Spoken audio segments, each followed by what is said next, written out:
Assalamualaikum warahmatullahi wabarakatuh. Perkenalkan, nama saya Dika Rahma dengan NIM 2018 101 103 11134 dengan mata kuliah Hukum Ekonomi dan Bisnis kelas I. Di sini saya akan menjelaskan materi tentang surat berharga dan surat yang mempunyai harga.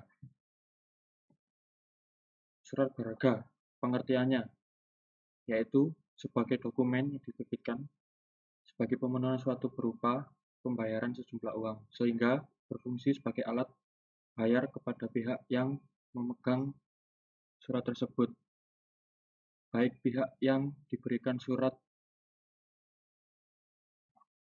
berharga oleh penerbitnya ataupun pihak ketiga kepada siapa surat berharga tersebut dialihkan.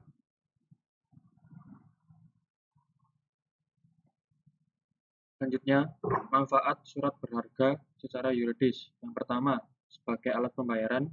Yang kedua, sebagai alat pemindahan hak tagih karena diperjualbelikan. Yang ketiga, surat legitimasi atau surat bukti tagih.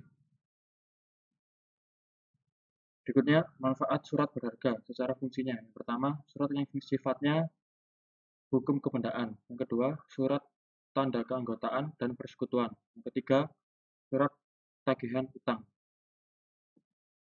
Jenis-jenis surat berharga. Yang pertama, yaitu ada wesel.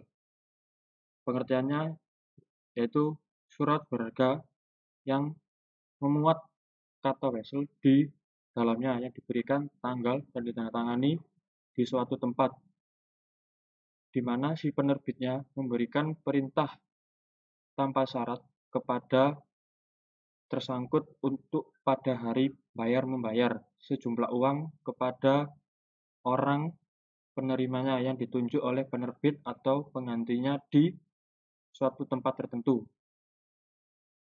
Jenis-jenis surat berharga yang kedua yaitu ada surat sanggup. Pengertiannya surat berharga yang memuat kata accept atau promise di mana penerbit menyanggupi untuk membayar sejumlah uang kepada orang yang disebut dalam surat sanggup itu atau penggantinya atau pembawanya pada hari pembayaran. Jenis-jenis surat berharga yang ketiga yaitu surat cek. Pengertiannya surat berharga yang di dalamnya terdapat kata cek atau check-in dalam bahasa Inggris, di mana penerbitnya memerintahkan kepada bank tertentu untuk membayar sejumlah uang kepada orang yang namanya disebut dalam cek, penggantinya, pembawanya pada saat ditujukan. Surat-surat yang mempunyai harga, pengertiannya sebagai bukti diri bagi pemegangnya sebagai orang yang berhak atas apa yang tersebut di dalamnya. Jadi bukan untuk pemenuhan prestasi berupa pembayaran sejumlah uang. Surat ini juga tidak dapat diperjualbelikan karena tujuannya bukan untuk diperjualbelikan. Jika para pihak kreditur atau debitur mengajukan surat itu, harus diberitahukan kepada pihak yang mengeluarkannya. Jenis-jenis surat yang mempunyai harga. Yang pertama ada surat rekta.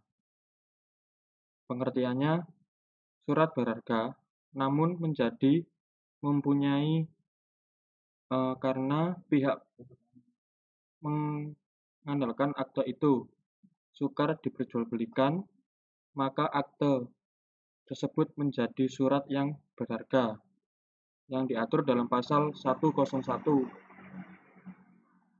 Berikutnya surat bukti diri. Pengertiannya yaitu surat tuntutan utang yang biasanya nama pemiliknya tidak disebut dalam surat, yang menimbulkan anggapan bahwa pemegangnya adalah yang berhak tidak untuk diperjualbelikan, tetapi untuk memudahkan debitur mengenali krediturnya. Yang ketiga, surat pengakuan atau perintah membayar utang atas nama. Pengertiannya Surat yang diterbitkan dan ditandatangani oleh debitur dan diserahkan kepada kreditur yang dengan maksud untuk tidak diperjualbelikan. Jika hendak dialihkan, maka dengan cara cesi dan diawali oleh debitur. Sekian presentasi mengenai surat berharga dan surat yang mempunyai harga. Wassalamualaikum warahmatullahi wabarakatuh.